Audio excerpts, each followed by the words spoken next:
Magandang araw po sa inyong lahat. This is Councilor Danny Daeng Hirang. Ang ganda ng Pilipinas, mahalin po natin ito. Ang i-discuss po natin itong statement lately ng national government na yung government po ay cannot afford to adjust the salaries and wages. Yun po yung nakita natin sa news. But at the same time, yung legislative body parang nagsasabi na dapat increasean ang mga private sector ng 100 pesos per day. I think yung ganong policy direction ay pwedeng i-review naman yan because sa budget, nandyan yan, you can adjust yung national government budget. Ibig sabihin, makikita mo sa national government budget magkano yung total budget natin. Then ano yung mga maintenance operating expenditures? Ito yung mga salaries and wages, yung mga debt cap, yung mga utang na dapat bayaran natin sa ibang bansa.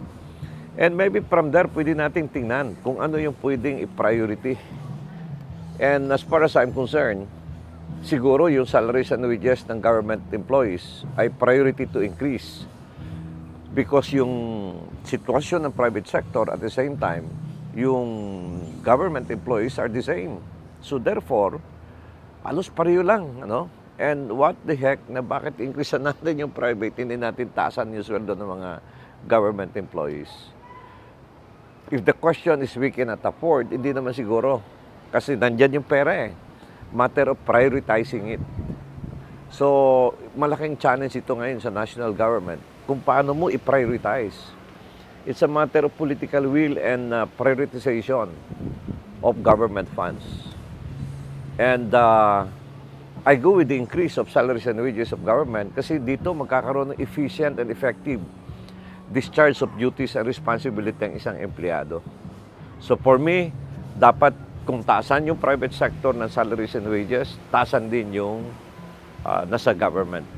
Yung reason na hindi kaya, wala pong maniniwala sa atin, nandiyan yung pera ng gobyerno. Nakambag na yan. Paano mo na lang gagamitin at paano mo i-adjust? So, ito po ang malaking challenge ngayon sa governance ng present administration. Hanggat sa muli, till next time. Ito pang inyong lingkod, Danny Daeng Hirang. Magandang araw po sa inyong lahat. Bye-bye.